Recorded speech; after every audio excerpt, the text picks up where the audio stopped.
যারা এরকম মানুষের উপরে জুলুম করেছে, দেখবেন এই সমাজও আমরা দেখছি আপনার ছোট্ট এই সমাজটা তো দেখছি যে মানুষটা মানুষের উপরে কথার আগে হাত চালাইতো, দেখা গেছে দুনিয়ায় থাকতেই আল্লাহ তার হাত নিয়ে গেছে।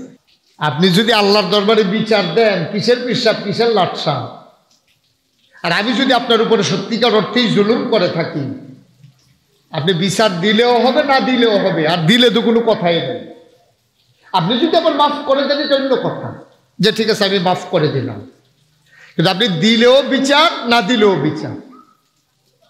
যেখানে আপনি জুলুম করেন, জুলুমের পরিণতিটা কি আমরা অতীতের দিকে তাকাইলে দেখব দুনিয়াতেই তার পরিণতি। আল্লাহ রাসূল সাল্লাল্লাহু আলাইহি ওয়াসাল্লাম বলেছেন যে লা হিজাবা বাইনাহু ওয়া বাইনাল্লাহ, তার মাঝে আল্লাহর মাঝে কোনো পর্দা নেই। কার মাঝে? তার মাঝে আর আল্লাহর মাঝে। তো তার কে? সে কে? যার উপরে জুলুম করা হয়েছে, যে মাজলুম, যে জুলুমের শিকার হয়েছে, তার মাঝে আর আল্লাহর মাঝে কোনো পর্দা নাই। সে যদি আল্লাহ বলে ডাক দেয়, তাহলে আল্লাহর আরশ কাঁপতে থাকে। সুবহানাল্লাহ। আল্লাহর আরশ কাঁপতে থাকে। সে আল্লাহ বলে সে ডাক দিছে। কোন ব্যক্তি?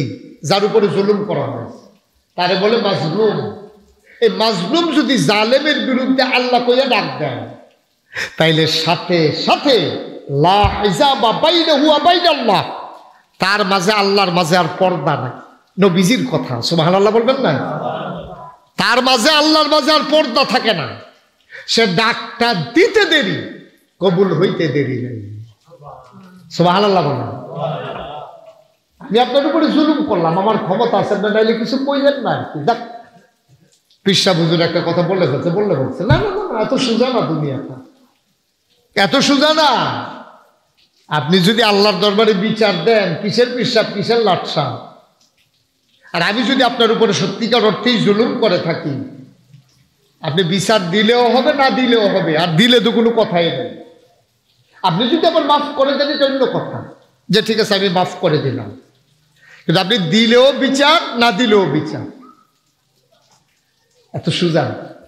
এরকম যুগে যুগে যারা এরকম মানুষের উপরে জুলুম করেছে, দেখবেন এই সমাজও আমরা দেখছি আপনার ছোট্ট এই সমাজটা তো দেখছি যে মানুষটা মানুষের উপরে কথার আগে হাত চালাইতো, দেখা গেছে দুনিয়ায় থাকতেই আল্লাহ তার হাত নিয়ে গেছে।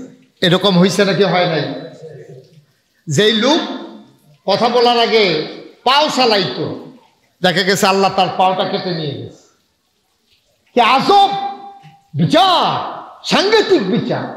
দেখেন আপনি হাত দিয়ে কত মানুষের উপর অত্যাচার করছেন, আল্লাহ কই হাতটা থাক। এই পা দিয়ে কত মানুষের লাঠি দিচ্ছেন, আল্লাহ কই পাটা দুনিয়াতেই রেখে দিই। সুবহানাল্লাহ, সুবহানাল্লাহ, সুবহানাল্লাহ। এরকম যুগে যুগে যত ক্ষমতাশালী মানুষ ছিল, আল্লাহ কিন্তু সবার বিচার এই দুনিয়াতেই করছেন, দেখাই দিছে দুনিয়াতে প্রমাণ। আর পরকালেরটা তো রয়েই গেছে। এত বড় বাদশাহ নমরুদ, সে খোদাই দাবি করে ফেলছে, আনা রাব্বুকুমুল আলা, আমি হইলাম সবচেয়ে বড় খোদা দাবি করছে।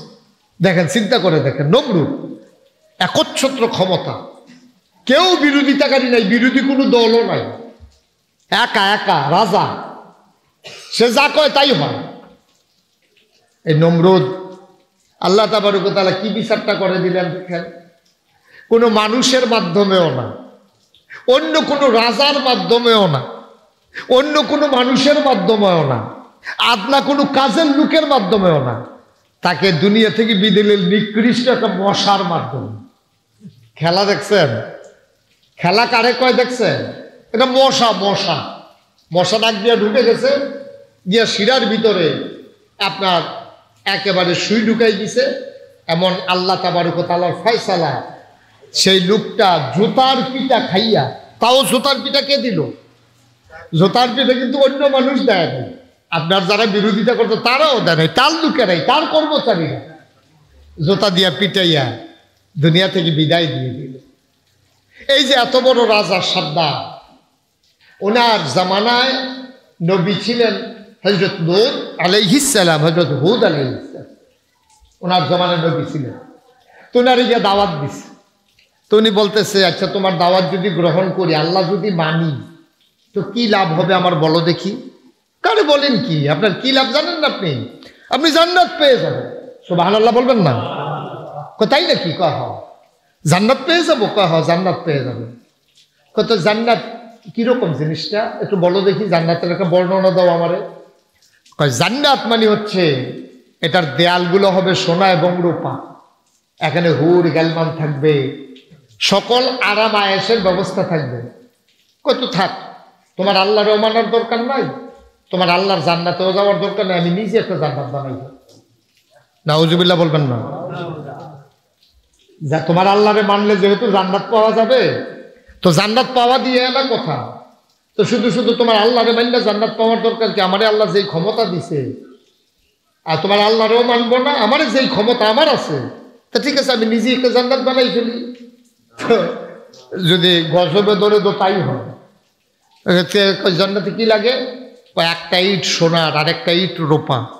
তো উনি ঘোষণা দিলেন, আমার অনেকগুলো প্রদেশ আছে, আমার অনেক মন্ত্রী এমপি আছে, প্রাদেশিক গভর্নর আছে, সবাইকে খবর দিলেন জান্নাত বানাবো, স্বর্ণ রূপা পাঠাও।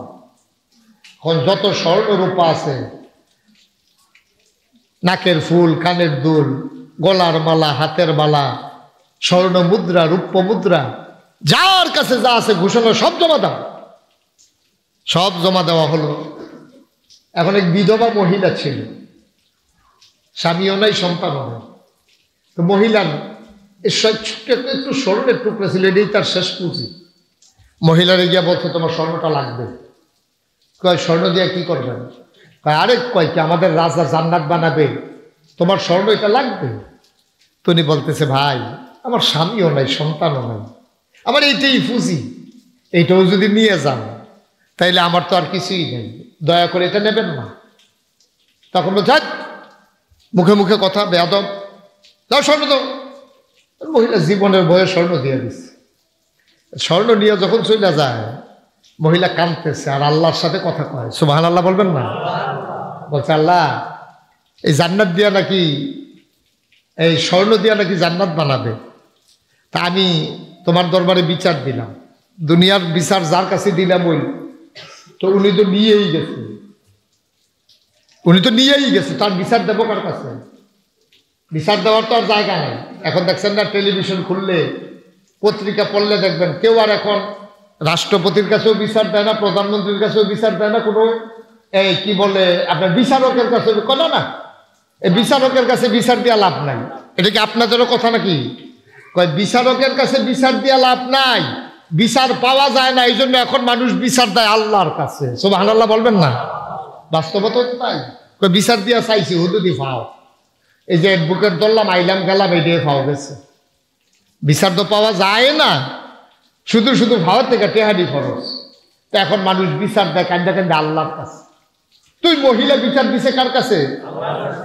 যদি বিচারকের দরজাটা খোলা থাকতো, ন্যায় বিচার থাকতো, মহিলার জন্য লাভ হইতো, যিনি রাজা বাদশাহ, যারা রাষ্ট্র পরিচালনা, তাদের জন্য লাভ ছিল। দুনিয়ায় বিচার হয়ে যাওয়া অনেক ভালো, পরকালের বিচার বড় কঠিন। ঠিক কিনা বলেন?